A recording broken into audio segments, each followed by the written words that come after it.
समय 6 जून को जो घटना हुई थी, उसी बात को लेकर आज फिर किसानों के बीच में आ रहे हैं। और केवल वो विशाल किसान सम्मेलन है जहां किसानों की बात सबसे ज़्यादा होगी कि हम किसानों को क्या देना चाहते हैं, हम किसानों के लिए हमारी क्या योजना। देखिए, ये तो आप लोगों को मालूम है कि अगर मैं जावद से चुनाव की तैयारी करता हूँ और मुझे नीमच दे देते तो एक अनजान जगह, नीमच वाले को मनासा भेज दिया और जावद वाले नीमच वाले को मनासा भेज दिया और एक उसको नीमच भेज दिया।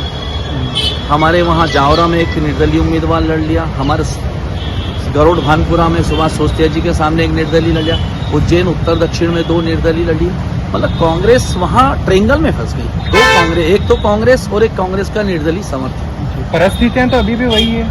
ऐसा कुछ नहीं है। कमलनाथ जी ने बहुत स्पष्ट कहा है, सभी नेताओं को, प्रभारी जो हैं उनको भी कहा है और जिला कांग्रेस के जितने अध्यक्ष अभी बने उनको भी ये बात कही है कि आप सबको लेके चलो, सबके साथ चलो और सामंजस्य बना के। मैं खुद भी कमलनाथ जी के साथ रहता हूँ, ये उनके मार्गदर्शन में चलता हूँ। उन्होंने मुझसे भी ये बात कही कि राजकुमार सबको लेके चलो, हमें एक ही बात करनी है कांग्रेस की और कोई अनुशासनहीनता नहीं होगी। मैं आपको गारंटी दे रहा हूँ। आज का दी तो बोले कि वह तो ध्यान को नहीं, 3-4 साल पहले की बात, मेरे 3 साल पहले की बात है, कमलनाथ जी ने मोर्चा दिया बिना सर्वे के और आपकी दिवाली पर। कल किन मुद्दों पर सभा होने वाली है? कल केवल किसानों की बात होगी, लेकिन कमलनाथ जी किसानों के साथ साथ युवाओं बेरोजगार की भी बात कर रहे हैं। एक तरफ भारतीय जनता पार्टी है, केवल बात कर रही है। आज कर्नाटक के चुनाव में दिखा दिया, प्रजातंत्र के खिलाफ लोकतंत्र की चुनी हुई सरकार को गिराने का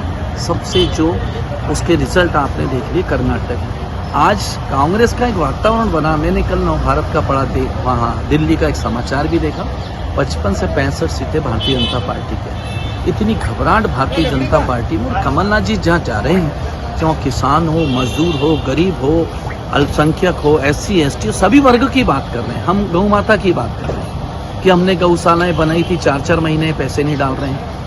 मैंने देखा पानोली के अंदर गौशाला बनी लेकिन एक गाय नहीं, कई गायें वहाँ मर गई।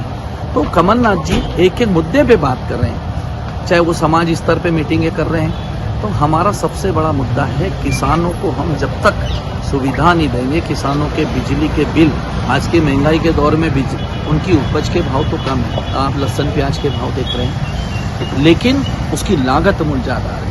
तो कमलनाथ जी ने एक ही बात कही कि हम किसानों के पक्ष में खड़े हैं। और जो जी वैसे बताइए, पीपलिया मंडी मंदसौर में कमलनाथ जी की सभा है, तो क्या एक बार फिर किसान आंदोलन को भुनाने की कोशिश जारी है? देखिए, राजनीति में हम भुनाने की बात नहीं कर रहे। कमलनाथ जी कैसे व्यक्ति हैं, ऐसे नेता हैं राष्ट्रीय स्तर के कि वो हमेशा किसानों के हित की बात करते हैं। 6 जून को पिछले समय 2018 में भी आदरणीय देश के हमारे नेता राहुल गांधी जी भी आए थे और उन्होंने जो किसानों की पीड़ा थी, किसानों की जो तकलीफें थी, जिस तरीके से प्रशासन ने उन पर अत्याचार किया, डंडे चलाए और गोलियां चलाई, उसी बात को लेकर कमलनाथ जी ने वहाँ एक सभा रखी। राहुल गांधी जी थे, प्रदेश अध्यक्ष कमलनाथ जी।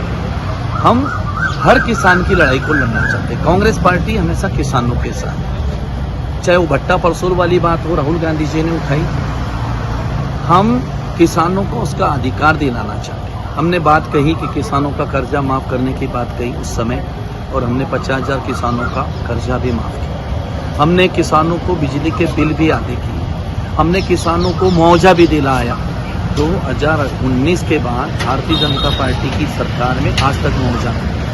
आप भी जाइए क्षेत्र में, मैं रोज़ गाँव में जा रहा हूँ। मैं कल रात को 11:30 बजे गाँव में था। मैंने वहाँ लोगों से पूछा, मैंने आपका कर्जा माफ़ हुआ? बोले हाँ। 4-5 लोग खड़े हुए। मैंने आपका मुआवजा? बोले मिल लिया साहब। पहला कोई हालात है पीपलिया मंडी में पिछले चुनाव में राहुल गांधी जी ने सभा करी थी और शंखनाद किया था। अब उसी जगह से कमलनाथ जी कर रहे। तो मैं कमलनाथ जी से बस इतना सा पूछना चाहता हूँ कि माननीय पूरे प्रदेश में आपकी सरकार बन गई और जहाँ से आपने आंदोलन की शुरुआत करी थी, राहुल गांधी जी के आंदोलन की शुरुआत करी थी, वहीं से चुनाव हार गए। वो वहीं से नहीं हार गए, बाकी सब जगह से चुनाव हार गए। सारे संसदीय क्षेत्र में केवल 1 सीट मिली थी तब कांग्रेस। अब भाई साहब अभी देखा जा रहा है कि भाजपा की हालत बहुत पतली बताई जा रही है, इसको आप कहाँ तक सही मानते हैं? सर्वे जो लगातार है वो कांग्रेस के पक्ष में जाते हुए दिखाई दे रहे हैं। भाजपा की हालत, देखो जमीन पे तो भाजपा की हालत पतली नजर नहीं आती, वहाँ पे तो मोदी फैक्टर काम करता नजर आता है। पर अगर पतली नजर आती है ना तो संगठन के स्तर पर नजर आती है। और उसका सबसे बड़ा सबूत ये है कि जो है अभी वो इनकी जिले की वर्किंग कमेटी हुई थी, मैं भी उसमें मेंबर हूँ जिले की वर्किंग कमेटी। तो वो मीटिंग टाउन हॉल में हुई परसों की, उनकी अपेक्षित संख्या थी कितने लोग आएंगे, और आए कितने? 60। ये क्या कह रहा कि एक वो वक्त था कि जब कार्य समिति में आने के लिए लोग हाथ-पांव मार रहे थे, दंड पेल रहे थे कि हमारा नाम आए। आज जब चुनाव नजदीक आ गए तो वो कार्य समिति की मीटिंग में भी आना पसंद नहीं कर रहे। क्यों? वो इसलिए कि यहाँ पे मीटिंगों के नाम पे सिवाय बौद्धिक के अलावा कुछ नहीं होता। कार्यकर्ता के मन की पीड़ा तो सुनी ही नहीं जाती, उसको भी तो कुछ कहना है। अरे भाई वही तो चुनाव में आपकी सेना है जो जमीन पे काम करेगी, उस सेना को तो केवल आप बौद्धिक पिलाते रहते हो। वो सेना के क्या उसके मन में है, क्या वो कहना चाहता है, ये तो कभी सुनने का काम ही नहीं किया। तो ये जो कार्यकर्ताओं से, जो जमीन के जो कार्यकर्ता हैं, उनसे पार्टी के नेतृत्व की जो संवादहीनता है, वो संवादहीनता फिलहाल तो भाजपा को कमजोर बनाते नजर आ रही है। ये मैं स्वीकार करता हूँ। क्या ये कमलनाथ की सभा जो मंदसौर में होने वाली है, किसान जो फैक्टर लेकर आ रहे हैं, क्या भाजपा मालवा में कमजोर होगी इस फैक्टर? भाई पिछले चुनाव में भी तो कांग्रेस ने किसान फैक्टर ही बनाया था इसको, तो बाकी जगह तो जीत गए, पर मंदसौर जिले में क्यों हार गए? ये सवाल आज भी अनुत्तरित है कि फिर ऐसा नतीजा क्यों आया। उसकी वजह मैं कमलनाथ जी से पूछना चाहता हूं कि पहले वो तो पता कर लो कि आपका उस वक्त का आंदोलन ही गलत था। अब देखो जो हालात है वो तो ठीक ठाक नहीं है।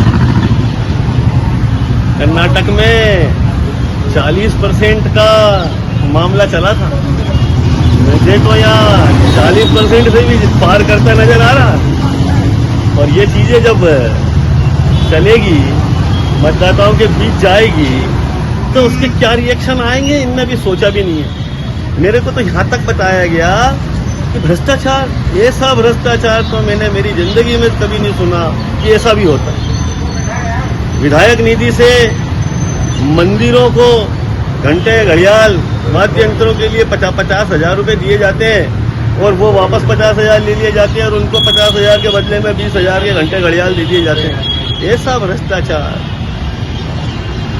ये अब तो 50%, 40% के भी पार जा रहा है। उसके नतीजे क्या आएंगे, ये कार्यकर्ता, बीजेपी का ही कार्यकर्ता बोलने लगा।